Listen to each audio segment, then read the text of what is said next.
Alrighty, so the first skill that I'm going to go over here for Miss Stella is going to be stage 4 of Leave It. So what I have is I have her on a leash here, and we want to make sure that we're using the leash like a seatbelt and not a steering wheel, so we want to make sure that she's making correct choices here.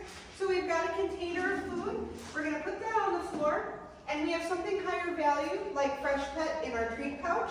And what we're going to do is we're going to start moving back and forth. Yes.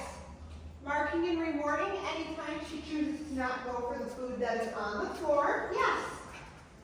And each time she's successful, we're going to move closer and closer. Yes. And if you notice there, I didn't jerk her back. I just held on to her leash and waited. Yes. And right there, she looks at it and chooses to keep on moving past.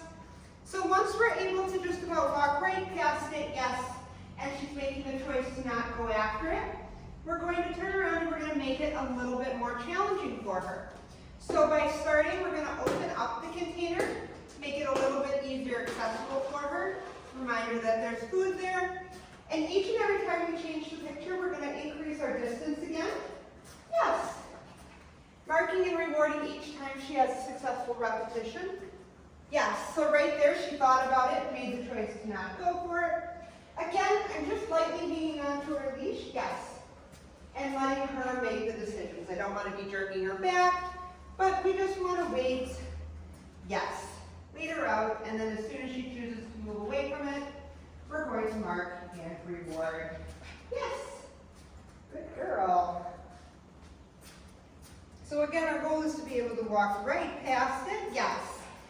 And each time she's doing well, once we're able to walk right past it and we're successful, again, we can make it a little harder each and every time. So now I'm going to dump a few kibbles out so she can see that there. Yes.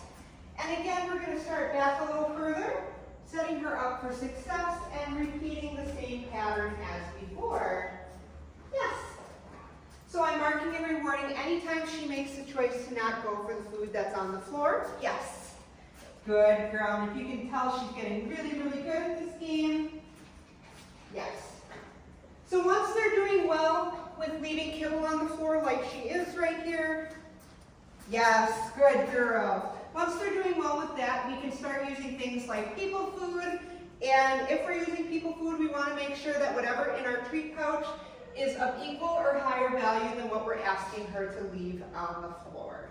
Great job, sweetheart. Get your cookies.